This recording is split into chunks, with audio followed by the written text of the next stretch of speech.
Screen आपको नजर आ रहा है? ये देखिए, मैथ का जो पार्ट है ये पार्ट वन होता है और इसमें 50 क्वेश्चन आते हैं। इसके हेलो। बाद पार्ट हेलो। टू होगा, उसमें हेलो। फिजिक्स के 25 होंगे और केमिस्ट्री के 25 होंगे। हेलो। तो इस तरह से हेलो। पेपर आते हैं। Testing. Hello. Testing. Hello.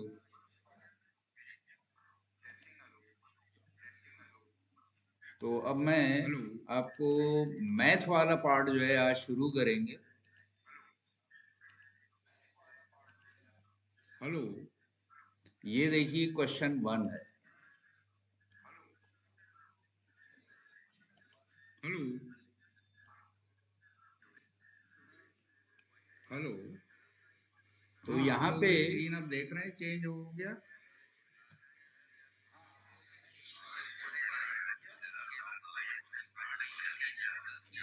Hello. तो देखिए, ये क्वेश्चन वन है। इसमें दो प्रतिच्छेदी, ये क्वेश्चन वन है हेलो। और यहाँ पे दो प्रतिच्छेदी वृत्तों की उभयनिष्ठ जीवा को लंबाई 24 सेंटीमीटर है यदि वृत्तों के व्यास 30 सेंटीमीटर और 26 सेंटीमीटर हैं, तो केंद्रों के बीच की दूरी क्या होगी? ठीक है, तो यानी ये ए और हेलो। बी के बीच का डिस्टेंस हमें फाइंड आउट करना है। हेलो।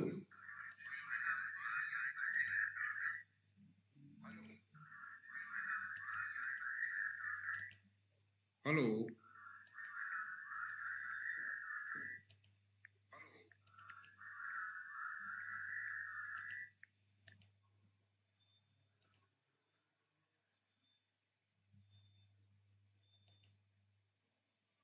हेलो।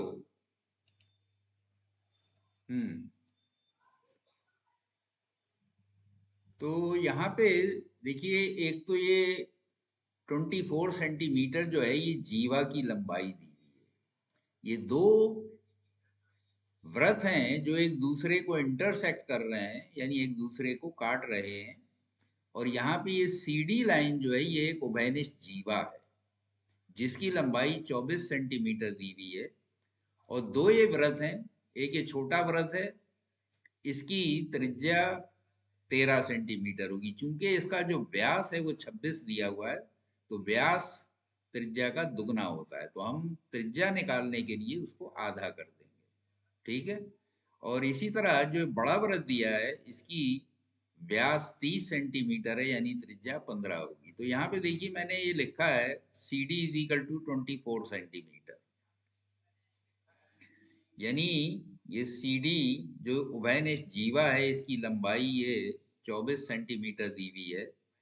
और सी ई ये इसके मिड पॉइंट है। ये जब इन दोनों केंद्रों को हम मिलाएंगे तो ये इसको दो बराबर टुकड़ों में बांट देता है। एक टुकड़ा देखिए ये सी ई है और दूसरा टुकड़ा ये ई डी है। दो टुकड़ों में इसने बांट दिया।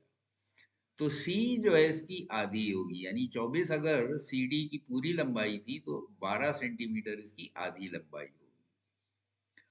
और AC जो है ये इस छोटे वृत्त की त्रिज्या है, इसका व्यास 26 दिया था तो त्रिज्या इसकी 13 होगी। ये देखिए यहाँ पे AC इज इक्वल टू, इसलिए 13 लिखा है। तो C 12 हो गया, AC 13 हो गया। और BC जो है ये BC ये त्रिज्या है इस वाले वृत्त की। तो चूंकि इसका व्यास 30 दिया था तो इसकी त्रिज्या 15 सेंटीमीटर होगी। अब हमें निकालना है ए बी। तो ए बी निकालने के लिए इसको हम दो टुकड़ों में निकाल सकते हैं, ए ई और ई बी। तो आपने पाइथागोरस थ्योरम तो पढ़ी है, उसमें क्या होता है, हाइपोटेन्यूज स्क्वायर जो है यानी कर्ण पर बना वर्ग, ये लंब पर बने वर्ग और आधार पर बने वर्ग के बराबर होता है। तो अब इसमें तीनों में से कोई चीज भी हमें निकालना चाहें तो हम इसको दाएं बाएं करके निकाल सकते हैं। मान लीजिए यहाँ पे ए ई पूछा गया है, ये आधार है। तो अगर इसको मैं बी को एक तरफ कर दूं और एच और पी को एक तरफ ले जाऊं तो ये हो जाएगा B square is equal to H square minus P square. और इसको दोनों तरफ अगर अंडर रूट ले लेंगे तो B is equal to under root H square minus P square. तो यही फार्मूला देखिए यहाँ पे मैंने लगाया है ये।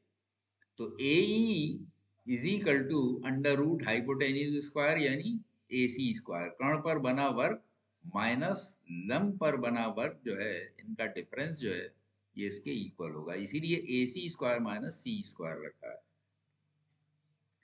अब यहाँ पे ए सी, ये देखिए ऊपर हमने 13 ली थी और सी 12 है, तो 13 का वर्ग 169 होगा, 12 का वर्ग 144 होगा।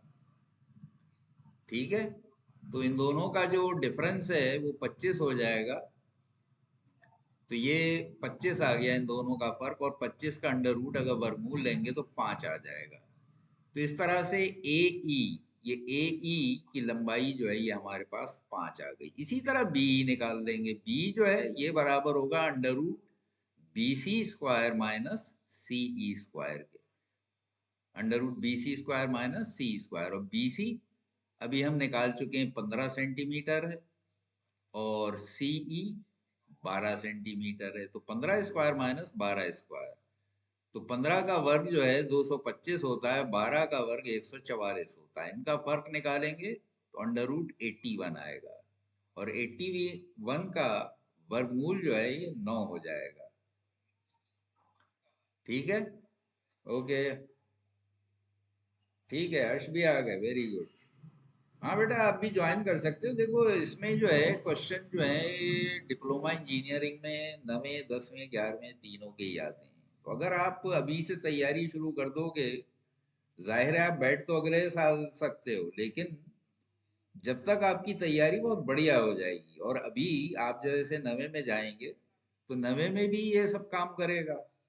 आप जो 9वें 10वें में पढ़ना है वो सारा तो हम इन 2 महीनों में आपको सिखा देंगे। ठीक है, तो आप अच्छे स्टूडेंट हो, इसीलिए मैंने कहा था आप आ जाइए, और आपको भी इसमें फायदा होगा। ये मत सोचिए कि डिप्लोमा इंजीनियरिंग है तो इसमें तो 10वां पास करने के बाद ही बच्चे बैठते हैं। अरे सीख तो आप जाएंगे ही।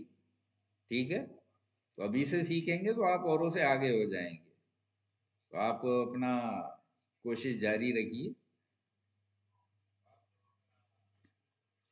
तो इस तरह से देखिए B under root 81 is equal to ये 9 आ गया, यानी ये 9 आ गया और ये 5 आ गया। तो इधर ए ई हमने 5 निकाली थी, और बी ई ये लाइन है बी से ई तक, ये 9 निकाली। तो ए बी जो इन दोनों का टोटल हो जाएगा, तो 5 और 9 को जोड़ दिए तो ये 14 हो जाएगा। तो इस तरह से ए बी जो हमें पूछा गया था कि दोनों के केंद्र की बीच की दूरी बताइए, तो वो 14 सेंटीमीटर आ गया। तो इसमें 4 आंसर दिए थे, ए 14, बी 16, सी 12 और डी 18। तो इसमें से 14 सेंटीमीटर जो ए है यही सही आंसर होगा, तो इस पे हमें टिक करना होगा। ठीक है, तो इसमें कोई डाउट किसी को?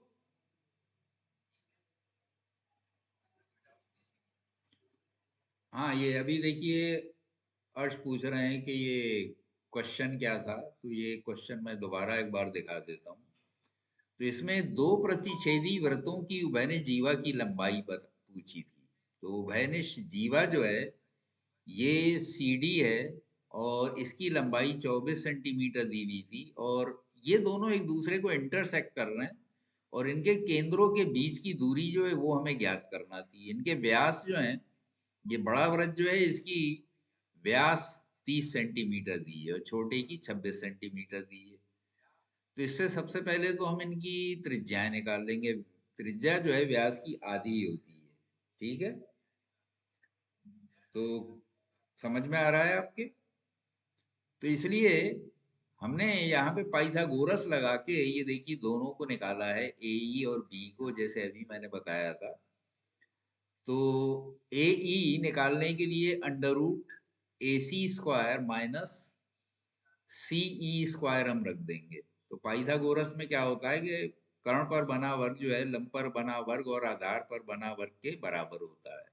अब जैसे यहाँ पे हमें आधार निकालना है, तो आधार square is equal to hypotenuse square minus perpendicular square, यानी कर्ण का वर्ग माइनस लंब का वर्ग। और हमें अगर b निकालना है तो हम इसका अंडर रूट ले लेंगे। तो b is equal to under root H square minus P square, यानी under root hypotenuse square minus perpendicular square, यानी कर्ण पर बना वर्ग माइनस लंब पर बना वर्ग। ठीक है, तो इस तरह से ये इसी फार्मूले से ये दोनों को हमने AE को पहले निकाल लिया, फिर BE को निकाल लिया, और AE और EB को जोड़ दिया तो AB आ जाएगा। यही पूछा गया था यहाँ पे कि दोनों जो वृत्त दिए हैं इनके केंद्रों की आपस में दूरी क्या है, केंद्रों के बीच की दूरी क्या होगी, ये पूछा गया था। तो ये 9 और 5 मिलके 14 सेंटीमीटर हो गए, ये हमने यहाँ नीचे कैलकुलेट किया है। तो यानी कि इसका जो ए आंसर है वो सही है। ठीक है, तो ये ए 14 सेंटीमीटर ही सही आंसर होगा। ठीक,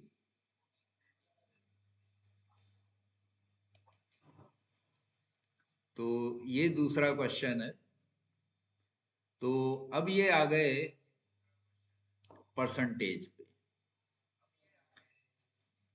तो यहाँ पे सब टाइप के आपको क्वेश्चन मिलेंगे। अब देखिए, ये पहला जो क्वेश्चन था ये भी 8वें स्टैंडर्ड का था, ये एक्चुअली 9वें 10वें या 11वें का नहीं था। तो इसमें सब तरह के आते हैं, 8वें के भी आ जाते हैं, 9वें के भी आ जाते हैं, 10वें के भी, 11वें के भी। कंपटीशन में ये मत सोचिएगा कि सारे मुश्किल ही होंगे, कुछ मुश्किल होते हैं, कुछ बहुत आसान होते हैं। तो आपने जो 8वें में पढ़ा था उस पे भी बेस इसमें आपको काफी क्वेश्चंस मिलेंगे। अब ये क्वेश्चन भी 8वें स्टैंडर्ड का है। अब ये परसेंटेज पे बेस्ड है।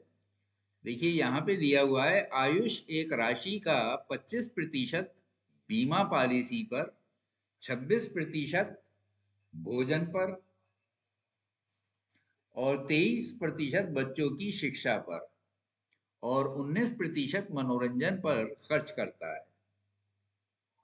ठीक है, तो वो शेष 26,600 बैंक में जमा करता है। तो वो भोजन और मनोरंजन पर कुल कितनी राशि खर्च करता है। तो इसमें दिया हुआ जो है शेष दिया था। अब शेष कैसे निकालेंगे? तो 25% एक हो गया, 26 एक हो गया, 23 एक हो गया, 19 एक हो गया, ये तो इसने खर्च कर दी है।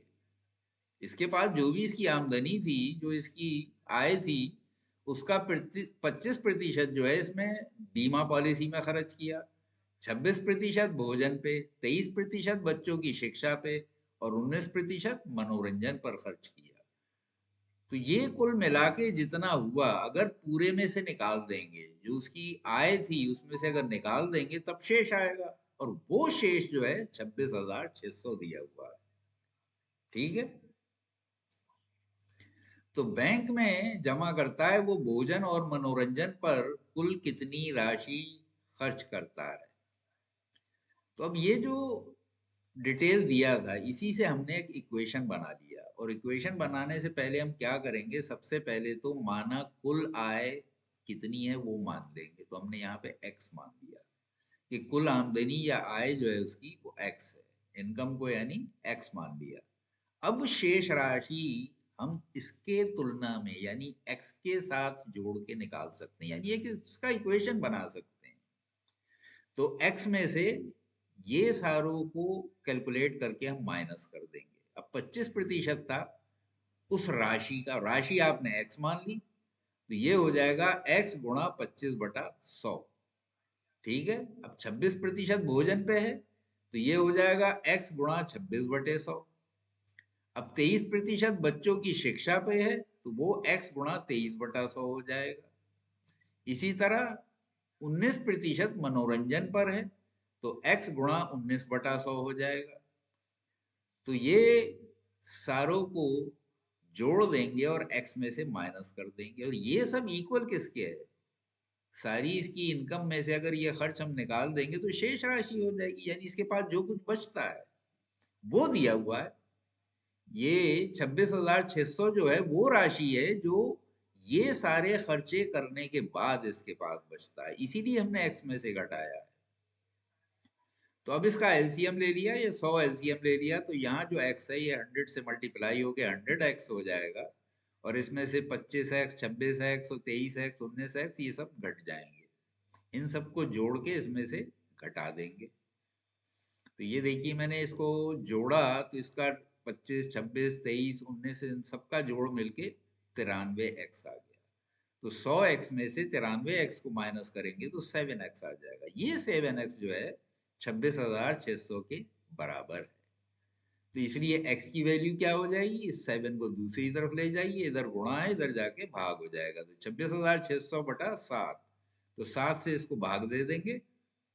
ठीक है, अब इसमें चूंकि नीचे जो 100 था इधर 26,600 में गुणा हो गया था, तो ये बन गया कितना, 26,60,000। तो इसको 7 से भाग देंगे तो ये आ जाएगा 3,80,000। तो ये 3,80,000 जो है ये x की वैल्यू आ गई। अब जब x आपके पास आ गया तो अब आप कुछ भी निकाल सकते हैं।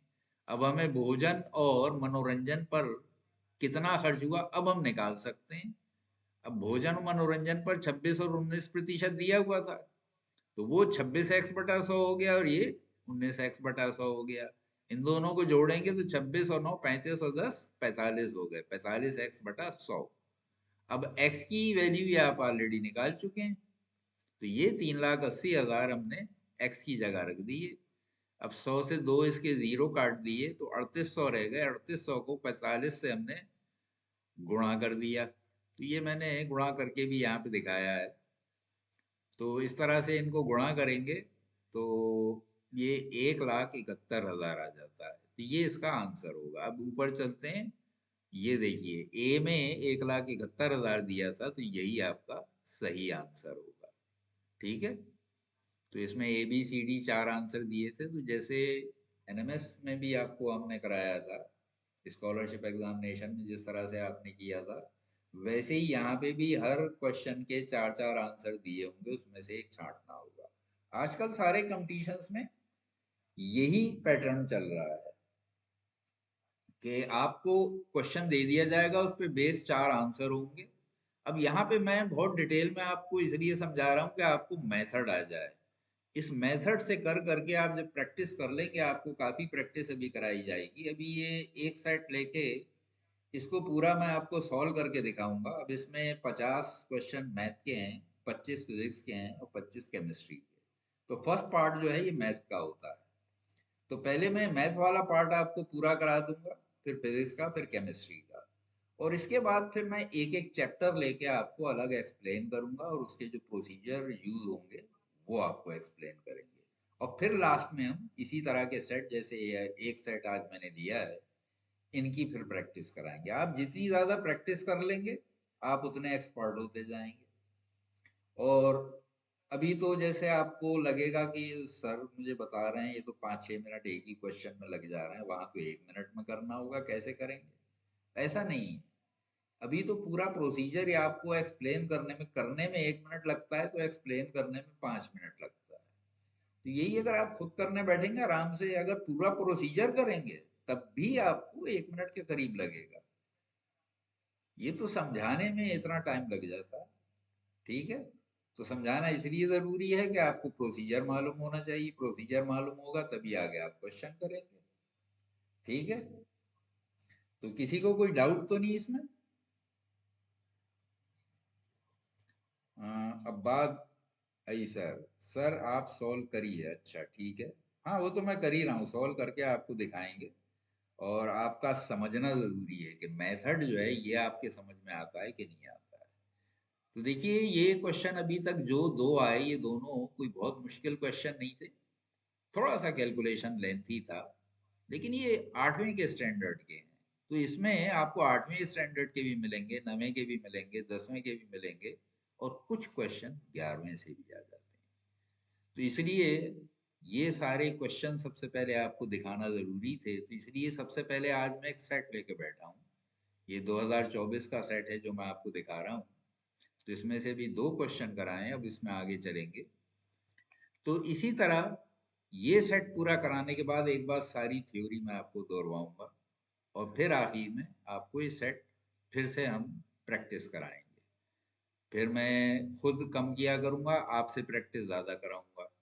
तो आपकी प्रैक्टिस जब ज्यादा हो जाएगी तो आप भी ओरल क्वेश्चंस ये सॉल्व करने लगेंगे, और उस टाइम फिर आप इस कैपेसिटी में आ जाएंगे कि आप आराम से कंपटीशन निकाल लें। तो घबराने की कोई बात नहीं है, कोई काम मुश्किल नहीं है। आप जितनी मेहनत करेंगे उतना मीठा फल मिलेगा। ठीक है, तो ये थर्ड क्वेश्चन है, ये जरूर नाइन्थ स्टैंडर्ड का है। तो जो बच्चे अभी 8 पास करके नाइन्थ में आए, कुछ बच्चे जो मेरे स्कॉलरशिप वाले थे उनको मैंने इसमें इनवाइट किया है। तो आप लोग नाइन्थ में ये पढ़ेंगे साइन कॉस वगैरह, ये कहलाती है ट्रिग्नोमेट्री। तो ट्रिग्नोमेट्री जो है ये मैं आपको बता दूं, साइन का मतलब होता है परपेंडिकुलर अपॉन हाइपोटेन्यूज, कॉस का मतलब होता है बेस अपॉन हाइपोटेन्यूज। तो इनका जो रेशियो होता है उसको इन हम टर्म से डिफाइन करते हैं, यानी sine theta is equal to perpendicular upon hypotenuse, cos theta is equal to base upon hypotenuse. तो वो जो भुजाएं होती हैं उनका जो अनुपात है, उस अनुपात को ये नाम दे दिए गए। किसी भी कोण के लिए, कोण के हिसाब से मान बदलता रहता है। अब जैसे 45 डिग्री पे आपने देखा होगा कि लंब और आधार बराबर हो जाते हैं, दोनों जब 45 डिग्री होंगे। अब एक 90 डिग्री अगर आप लेंगे तो दो 45 45 के हो जाएंगे। अब जाहिर है दो एंगल इक्वल है, आपने 8वें में पढ़ा होगा कि अगर किसी त्रिभुज में दो कोण बराबर हो तो उनके सामने की भुजाएं भी बराबर होती हैं, तो इसी 45 डिग्री एक के इक्वल हो जाता है। तो इस तरह से जैसे जैसे कोण बदलता है इनकी भुजाओं का अनुपात बदल जाता है। तो उस पे बेस ये जो मैथमेटिक्स है इसको हम ट्रिग्नोमेट्री कहते हैं, जिसका एक क्वेश्चन है। ठीक है, तो जो बच्चे ऑलरेडी 10th पास कर चुके हैं वो सब तो जानते हैं, लेकिन यहाँ एक दो बच्चे मैंने जो 8 पास वाले भी बिठा लिए हैं जो स्कॉलरशिप एग्जामिनेशन में थे, तो उनके लिए थोड़ी नई चीज है। तो अब बात, आपने तो पढ़ा होगा मेरे ख्याल से ट्रिग्नोमेट्री, 9th 10th में पढ़ा है आपने। हेलो। हाँ, तो देखिए यहाँ पे दिया हुआ है, यदि sine theta plus cos theta is equal to under root cos theta. ठीक है, तो इस तरह से ये दिया हुआ है और निकालना है sine theta minus cos theta पान साइन थीटा। तो जो कुछ दिया होता है मैथमेटिक्स में, तरीका यह है, अगर आपको कुछ दिया है और कुछ निकालना है तो जो दिया होता है उसे लेके चलते हैं और उसी से जोड़ तोड़ करके हम किसी तरह से जो नहीं मालूम है, जो प्रूव करना होता है, उसे निकाल लेते हैं। अब यहाँ पे एक चीज देखने वाली ये है कि यहाँ पे देखिए अंडर रूट दिया हुआ है, sine theta plus cos theta is equal to under root two cos theta. तो यहाँ पे अब दिमाग में पहली चीज ये आना चाहिए कि इस अंडर रूट टू को हटाना है, और हटाने का सबसे आसान तरीका क्या है, स्क्वायर कर दीजिए। तो इसीलिए मैंने ये आगे स्क्वायर किया है, और स्क्वायर का यहाँ पे मैंने फार्मूला भी लिख दिया है। हालांकि 6 7 8 में आप लोगों ने पढ़े हैं, A plus B whole square is equal to A square plus B square plus 2ab, और A minus B whole square is equal to A square plus B square minus 2ab। तो इन दो फार्मूलों का यहाँ पे हम यूज करेंगे। ठीक है, तो यहाँ पे sine theta plus cos theta is equal to root two cos theta दिया था, दोनों तरफ स्क्वायर किया, तो sine theta plus cos theta का होल स्क्वायर हो जाएगा sine square theta plus cos square theta plus 2 sine theta cos theta. और रूट टू कॉस थीटा का स्क्वायर जो है ये कितना हो जाएगा, रूट टू का 2 हो जाएगा, कॉस थीटा का कॉस स्क्वायर थीटा हो जाएगा। तो अब देखिए, जो 9th 10th में ट्रिग्नोमेट्री पढ़ चुके हैं वो जानते हैं sine square theta plus cos square theta is equal to 1 होता है। मगर जल्दबाजी नहीं करें, यहाँ पे वो लगाने की जरूरत नहीं है, यहाँ आपको सारा कुछ साइन कॉस में ही लाना है। तो खत्म नहीं करना है, नंबर्स में कन्वर्ट नहीं करना है। तो हम क्या करेंगे आसानी के लिए कि अब जैसे 2 साइन थीटा कॉस थीटा है, बाकी सब स्क्वायर वाले टर्म है, तो स्क्वायर वालों को एक तरफ ले जाइए। ठीक है, क्योंकि आंसर में हमें स्क्वायर नहीं चाहिए, तो स्क्वायर हटाना है, तो सारे स्क्वायर वालों को पहले एक तरफ ले जाते हैं। तो 2 साइन थीटा कॉस थीटा इधर ही रहने देंगे, और sign square theta plus cos square theta इसको राइट हैंड साइड में ले जाएंगे। तो राइट हैंड साइड में 2 कॉस स्क्वायर थीटा पहले से ही था, ये देखिए यहाँ पे था, तो ये तो एज इट इज रहेगा। अब ये साइन स्क्वायर थीटा इधर आके माइनस का हो जाएगा, कॉस भी इधर आके माइनस का हो जाएगा। तो कॉस स्क्वायर थीटा, इसमें से कॉस सब्ट्रैक्ट हो जाएगा, तो ये आ जाएगा कॉस स्क्वायर थीटा। और साइन को हमने ऐसे ही लिख दिया, तो cos square theta minus sine square theta. तो 2 sine theta cos theta is equal to cos theta minus sine theta. अब यहाँ पे A square minus B square वाला ये मैंने फार्मूला अप्लाई कर दिया। तो A square minus B square क्या होता है, A plus B into A minus B. तो वो फार्मूला यहाँ पे यूज किया है। ये देखिए cos square theta minus sine square theta को एक्सपेंड कर दिया, तो ये हो गया cos theta minus sine theta और cos theta plus sine theta. ठीक है, तो यहां तक क्लियर है। अब देखिए इसको आगे क्या करेंगे, अब इसको और सिंप्लीफाई करेंगे। अब यहाँ पे cos theta plus sine theta given था और उसकी वैल्यू क्या थी, √2 cos थीटा, जिससे हमने लेके चले थे, यही तो लेके चले थे, cos theta plus sine theta is equal to √2 cos theta. तो अब यहाँ पे हमने उठा के cos theta plus sine theta की जगह वापस ये लगा दिया √2 cos थीटा। चूंकि हमें स्क्वायर वाले टर्म्स नहीं चाहिए थे, तो अगर इसको रखते और मल्टीप्लाई करते फिर स्क्वायर आ जाता। और यहाँ पे देखिए इधर भी अब cos थीटा आ गया। अब ये मल्टीप्लिकेशन में दोनों ब्रैकेट के बीच में मल्टीप्लिकेशन है, तो cos से cos हम कैंसिल कर सकते हैं, या यूं समझ लीजिए cos theta minus sine theta एक तरफ ले जाइए, √2 cos थीटा दूसरी तरफ ले जाइए। तो cos theta minus sine theta is equal to ये 2 साइन थीटा cos थीटा था। मैंने ट्विस्ट कर दिया इसको, ये लेफ्ट साइड वाली राइट साइड ले आया और लेफ्ट साइड वाली इधर ले गया। तो 2 sine theta cos theta upon √2 cos theta, cos से कॉस कैंसिल हो जाएगा। अब यहाँ ऊपर 2 साइन थीटा है, नीचे √2 है, तो 2 को √2 से डिवाइड करेंगे तो √2 आ जाएगा। ठीक है, तो cos theta minus sine theta is equal to √2 sine theta. अब यहाँ पे ये साइन जो था ये भी हमें नहीं चाहिए, हमें तो चाहिए था sine theta minus cos theta. तो हमने क्या किया, -1 से दोनों तरफ मल्टीप्लाई कर दिया, क्योंकि यहाँ पे हमारे पास आ रहा है cos theta minus sine theta और चाहिए sign theta minus cos theta. तो -1 से अगर मल्टीप्लाई करेंगे साइन चेंज हो जाएंगे, तो इधर भी चेंज होगा इधर भी चेंज होगा, ये पॉजिटिव था निगेटिव हो गया, और यहाँ पे जो पॉजिटिव था वो निगेटिव हो गया, जो निगेटिव था वो पॉजिटिव हो गया।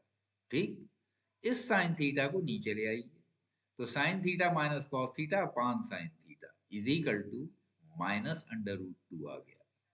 यही हमें चाहिए था, sine theta minus cos theta upon sine theta, इसी की जरूरत थी। तो वापस ऊपर चलते हैं, देखिए तो यहाँ पे ये देखिए sign theta minus cos theta upon sine theta, इसकी वैल्यू निकालना थी, तो हमारे पास आ गया -√2। तो यानी ए जो है इसका सही आंसर है। इसके 4 आंसर थे, ये B1 था, C-1 था और D √2 था। तो क्लियर हो गया। तो ये -√2 हमारा आया था, यही हमने उठा के वहां पे वैल्यू रख दी, यानी हमारा ए वाला जो है आंसर सही है। ठीक है, समझ में आ गया, आगे चलूं, इज इट क्लियर।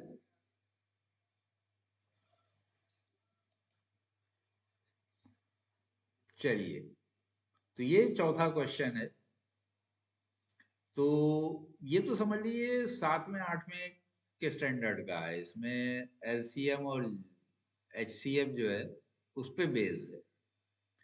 तो यहाँ पे देखिए दो संख्याओं का योग 60 है और उनके महत्तम समापवर्तक यानी एचसीएफ और लघुत्तम समापवर्तक यानी एलसीएम ये क्रमशः 5 और 60, यानी एचसीएफ जो है हाईएस्ट कॉमन फैक्टर वो 5 है और एलसीएम यानी लीस्ट कॉमन मल्टीपल वो 60 है, जिसे हिंदी में कहते हैं लघुत्तम समापवर्तक और एचसीएफ को कहते हैं महत्तम समापवर्तक।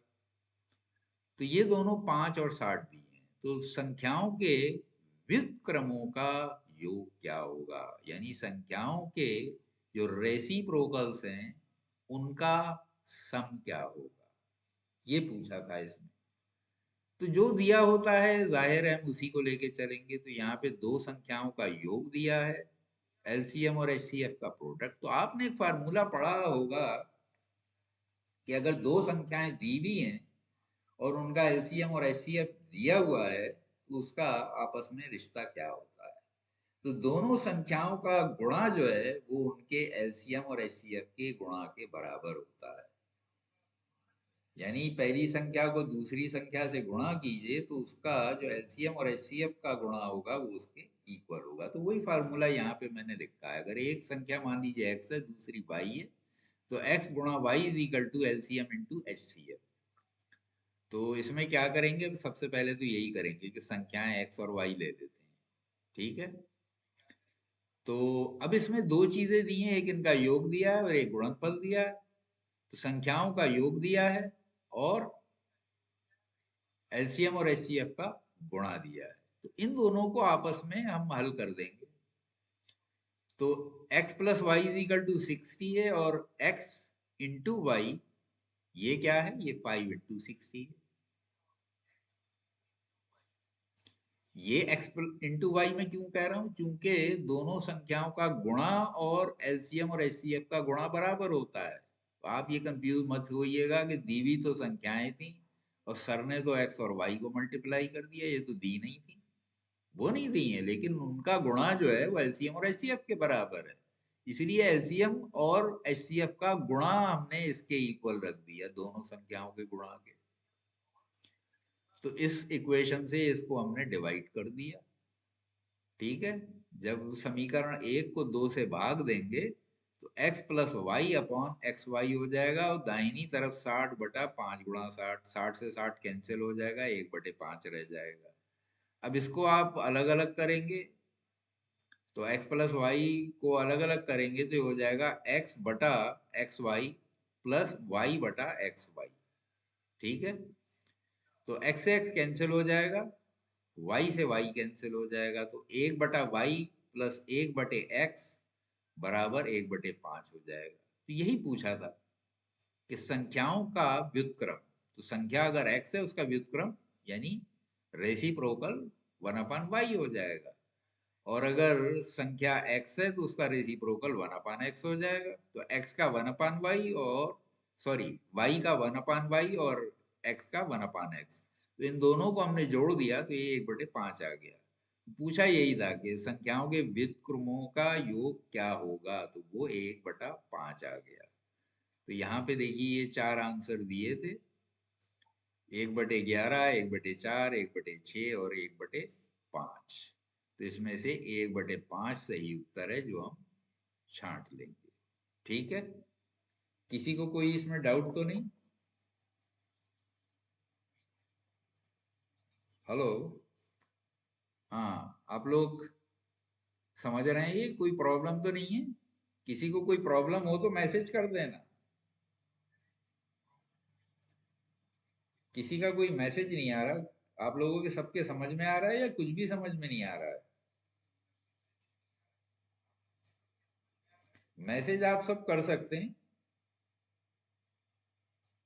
ओके, खाली अर्श का मैसेज आया। और कौन कौन लोग बैठे हैं अभी?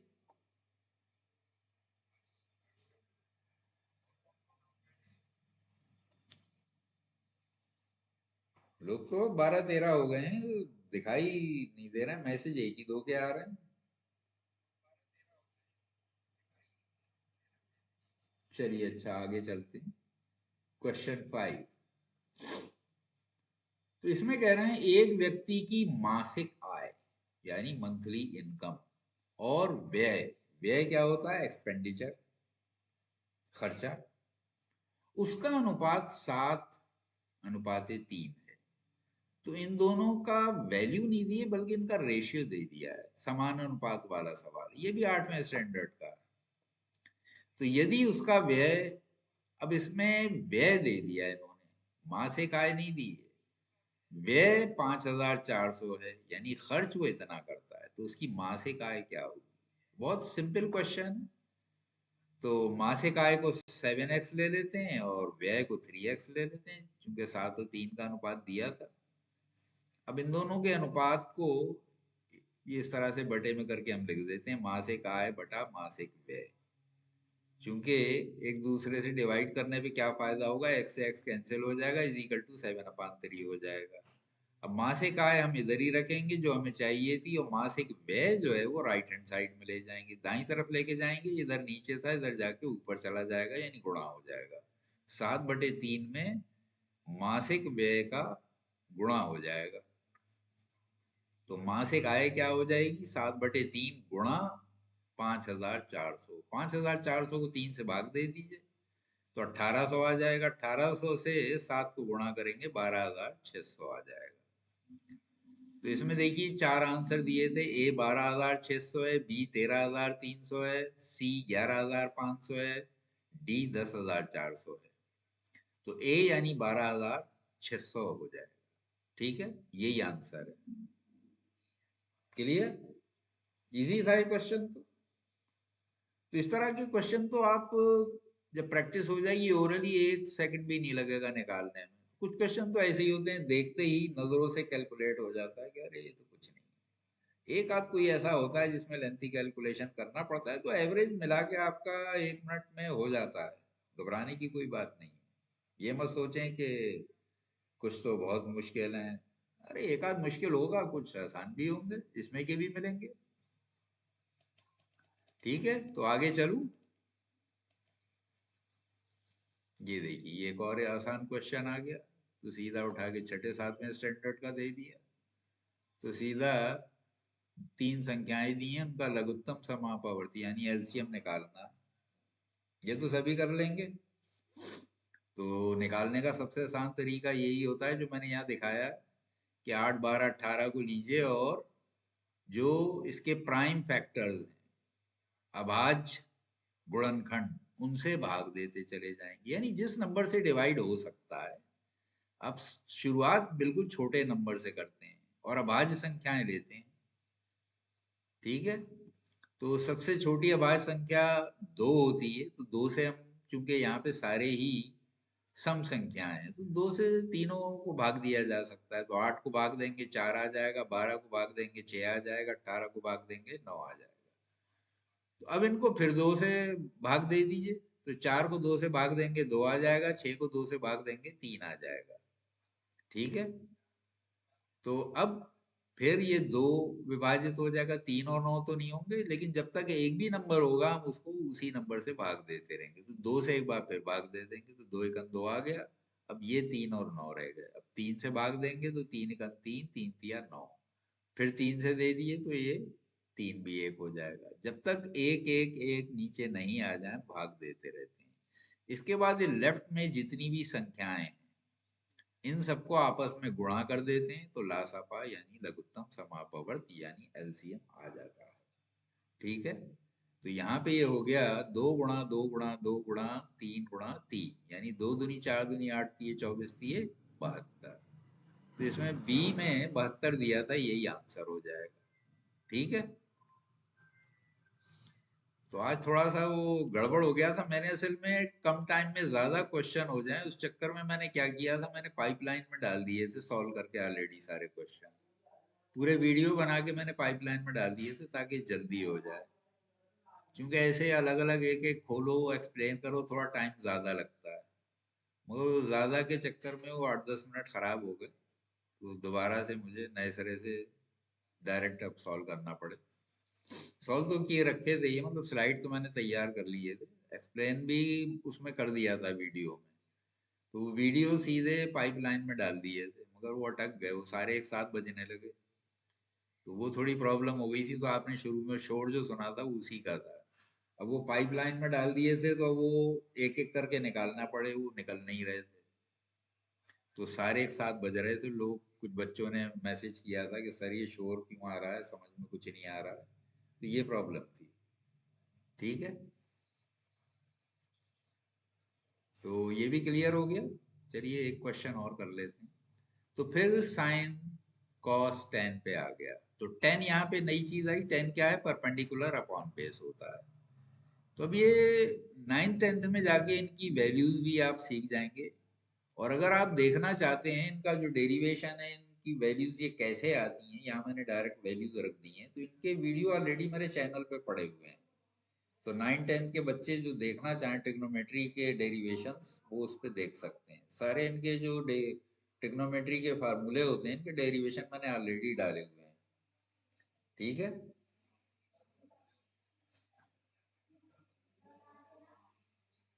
ठीक है बेटे, कर रहे हैं, एक एक करके ये एक्सप्लेन कर रहे हैं। तो यहाँ पे 2 tan² 45 plus cos² 30 minus sin² 60 का मान क्या होगा? मैं असल में टाइम कम रह गया है ना, आपके 2 महीने बचे हैं, उसमें भी अभी 15 दिन रमजान है, इसमें ज्यादा टाइम पढ़ा नहीं सकते, टाइम मुझे नहीं मिल पा रहा है। तो इस वजह से चाह रहा था कि थोड़ा ऑलरेडी वीडियो बना के पाइपलाइन में डाल दूं ताकि जल्दी जल्दी आप समझ पाएं। खैर कोई बात नहीं, तो कल से ऐसे ही रखेंगे, उसमें वो फंस गए सारे, उसकी वजह से टाइम खराब हो गया थोड़ा। तो देखिए tan45 की वैल्यू 1 होती है, और cos² 30 और sin² 60 इन दोनों की वैल्यू इक्वल होती है। क्यों इक्वल होती है मैं आपको बताता हूँ। देखिए आप अगर ये ट्राइंगल लेंगे